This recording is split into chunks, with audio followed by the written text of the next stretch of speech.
Hello YouTube, it's Hieratic here, back again with a video series I haven't done for a very long time, and I said I actually really wanted to update, and it's my top 10 series! Now, this was inspired by my good friend Darkrotition84, links down below if you want to go and subscribe to him.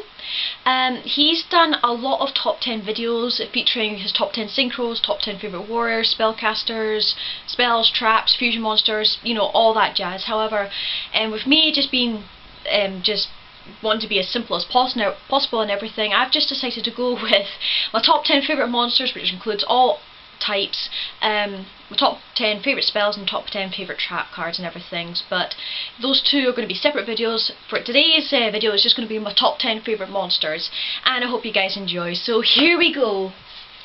Right, start off with number 10, Hieratic Dragon of Iset. She's my top 10 favourite at the moment because she's based off the ancient Egyptian mother goddess Isis, who was known as the Queen of the Gods. And she's got a fantastic effect as well, where by choosing a normal type dragon monster that's on the field, all other hieratic dragon monsters, including herself, become the same level as the monster. So in a way it kind of incorporates a little bit with the Egyptian queen's thing of control. Because apparently, according to one legend, she was the only god to know the secret name of the creator god Ra, and was able to control him to an extent to do her bidding and everything, otherwise she would reveal his secret name. If you want a bit more detail on that story, what basically happened was Ra walked along a path every single day. Isis noticed this and decided to try and trick him into becoming, you know, revealing his secret name so she could become Queen of the Gods and everything. And when he was an old man, because the theory was Ra was young in the morning, a grown man by midday, and an old man at night. During the evening he would drool a lot, so she collected some of his drool and mixed it with her magic and created a poisonous snake. And one day when Ra decided to walk along the pathway, Isis lit the snake on him, it bit him, and he tried everything he could to reverse effects the poison, but he couldn't do it because it wasn't his magic. So Isis came up to him and said, "I want to know your secret name. If you don't tell me, I'll let you, die with the poison and everything." So Ra tells her his secret name.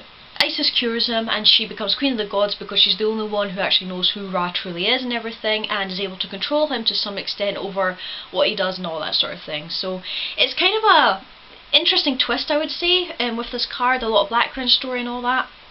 Pretty awesome. She can also be the fact that she can be normal summoned and not distributed and all that, I think it shows just how powerful of a card she can be when in the right situation. So my top 10 favourite, number 10, Iset, Hieratic Dragon Iset, the goddess Isis.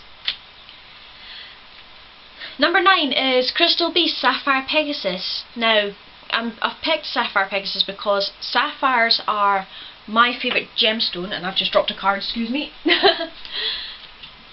Are my favourite gemstone besides pearls and everything, because of their blue colour and all that. I mean, you can tell from the jewellery, but I mean, this isn't a sapphire, obviously.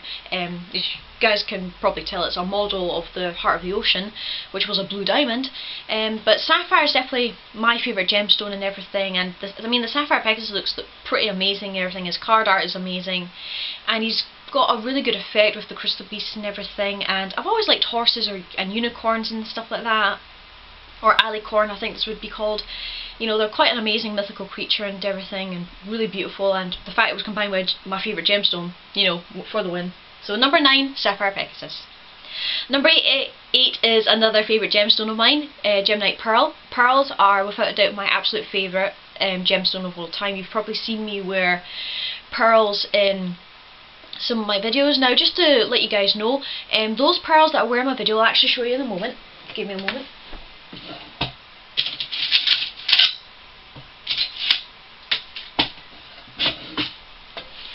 Right, so these pearls here, right, you might think they're fake or anything, I got them from a wee convenience store or a wee fashion stall or something.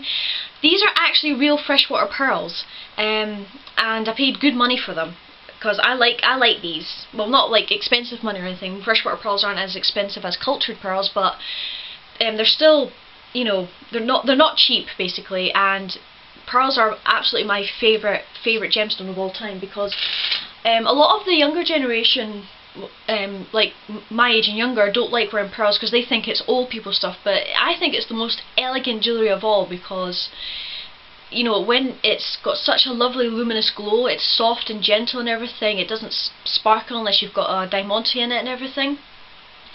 And you know, the fact that there was a monster based on that, it's pretty cool and everything, and you know, I think it was really nice. It's 26 attack beat stick as well, so great for running over anything that, you know, with running over Utopia and stuff like that.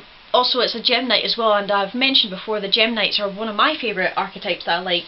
Unfortunately, I don't know them all too well and everything, but I like them, so Pearl is in at number 8. Next for number 7 is Hieratic Sun Dragon Overlord of Heliopolis. Again, another Hieratic dragon. Now this card isn't raw, but it's very, very close to being raw because it's the Sun Dragon Overlord of Heliopolis. Now, the reason this is my number 7 favourite is because in ancient Egyptian mythology again, Heliopolis was the Sun City. It was the main cult centre of Ra himself, and it was also the main religious centre for ancient Egypt and everything, and remained that way alongside Thebes. And the original Ened, the 8 group of gods that were founders of the creation myth and everything, were Ra himself, then Atum, Su, Tefnu, Isis, Osiris, Set, Nephthys, and oh sugar, have I forgotten somebody? And Geb and Nut as well. The original Ened is 9 Ed or Ened? It's the original 8 or 9 gods that I've just mentioned there were all based on the original ancient Egyptian creation myth, and at the top was Ra. Now of course we've already, as I said, we've already got the Winged Dragon of Ra, so we've already got God card, but this is very, very close to being Ra, and being the head of the Overlord and everything. So I really like that twist again on the Egyptian mythology and everything. Well, I'm an archaeologist, so I've kind of studied all this and everything, so really happy to have this at number 6, was it? 7? 7, I just double checking, making sure I get myself right. And number 7 and everything, it's got a fantastic effect of singularity destruction, meaning, you know, if you really need to get rid of something, or just 1 or 2 cards and everything and use its effect, then you can choose up to 1 or 2 cards. You don't have to blow everything up, which is pretty cool, and I think to some extent maybe better than, you know, maybe going Black Rose and just blowing up the whole field basically. It's great for getting around 1 or 2 tricky cards that you think are going to be a problem. In at number 6 is Blacklist Soldier, Envoy of the Beginning. Now, you're probably surprised to see this card, but I really, really like this card. It's an awesome card. It's a Yugi card. You know, it's got Chaos Element in it, and it's the Blacklisted Soldier. I mean, it was a pretty big icon of the Duelist Kingdom art and everything. You know, it's a love-hate card for me. I like it when I use it because, you know, getting a double attack in the battle phase and removing from play a monster that's a pain in the neck, you know, brilliant. However, it's not so fun when it's used against yourself, mind you. But, I mean, the artwork's amazing, I think, and it was pretty awesome that a ritual monster got a big boost and became one of the most popular cards of all time. And because it was so powerful, it got banned for a good period, but now that it's back, you know, a lot of people are still using it. It's still a very, very good card, but I don't think it's as dangerous as people once thought it would be. Which is more than saying for this next card. In at number 5 is Chaos Emperor Dragon, Envoy of the End. Now, I keep saying I would love to see this card come back off the ban list, but I'm probably going to get very shot down for that.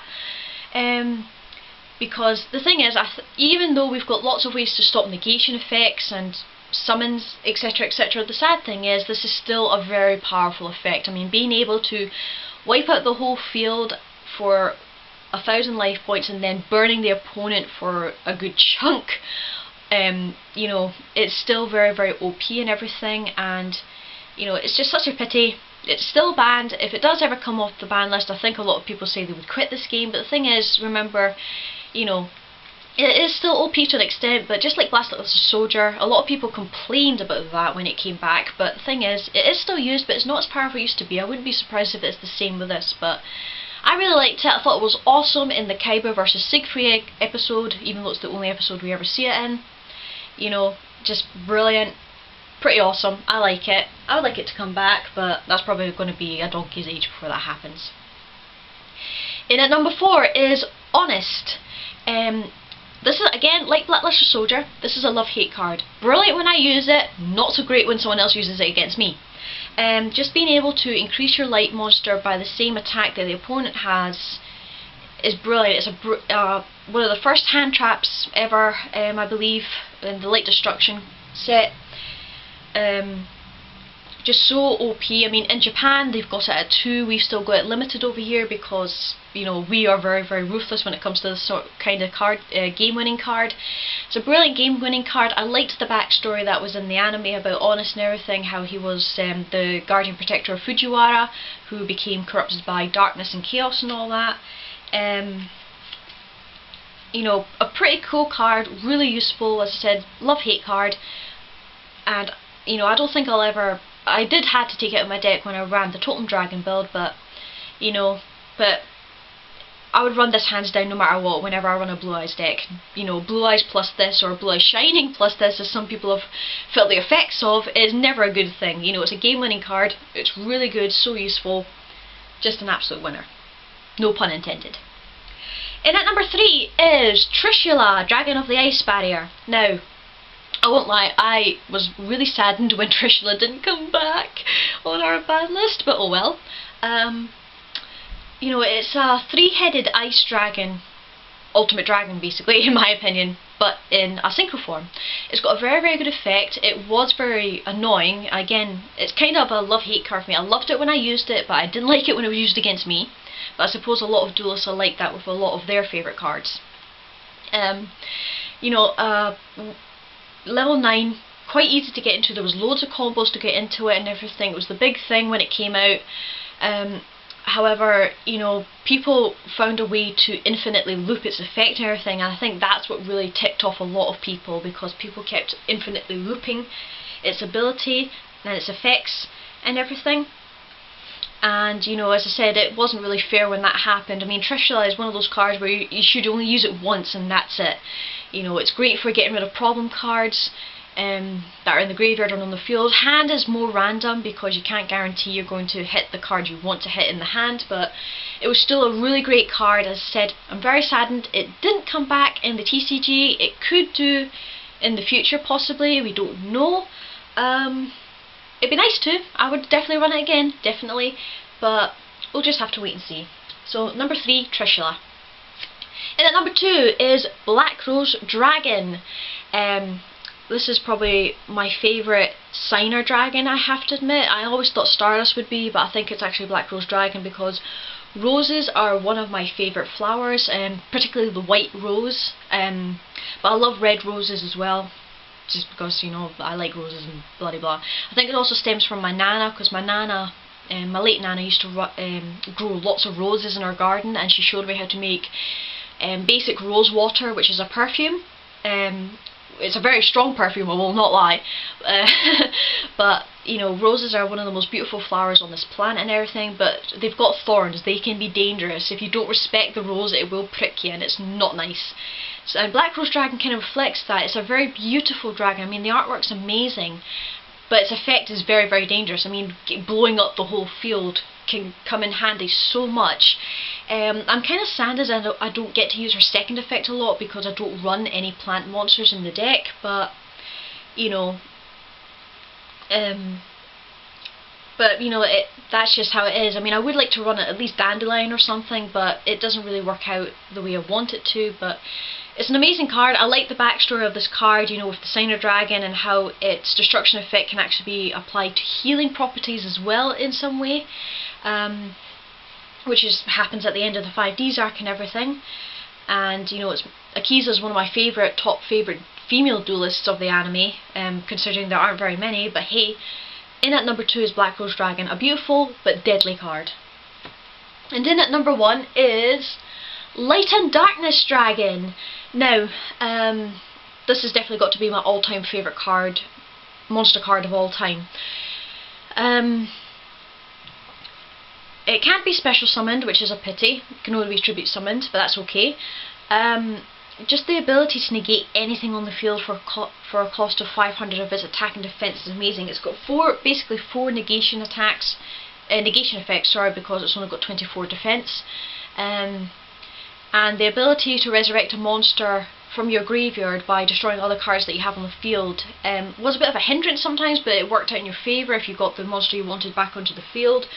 So it's like, it stalls the opponent so badly that they have to use up a lot of resources just to try and get around it, because most of the time when you get this card out, you, the player yourself who's controlling the lad, you know, doesn't have to do anything. Just attack, beat stick, negate, summon other cards that don't have effects go off or anything like that, and you know, it's definitely my absolute favourite card. I loved running this in my Blue Eyes deck.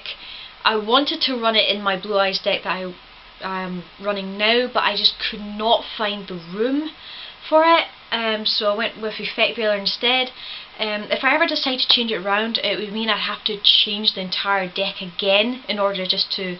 It's not that I have to fit it in one card, it's just I would have to make sure there's ways I can tribute summon this without having to rely on other methods and everything. So yeah, I would love to run this again, I just can't at the moment, but this is definitely my #1 favourite monster card that is not a Blue Eyes card, is definitely Light and Darkness Dragon. So yeah, there you go guys, I hope you enjoyed. As I said, I should have mentioned this at the beginning of the video, I'm not including any Blue Eyes cards because you guys already know what's my favourite, but that is my top 10 favourite monster cards of all time. Well, for this current time anyway, and I do hope you guys enjoy. The next one, top 10 video, is definitely going to be on my top 10 favourite spell cards of all time, and I do hope you enjoy that one as well. So take care, and we'll see you in the next video. Bye!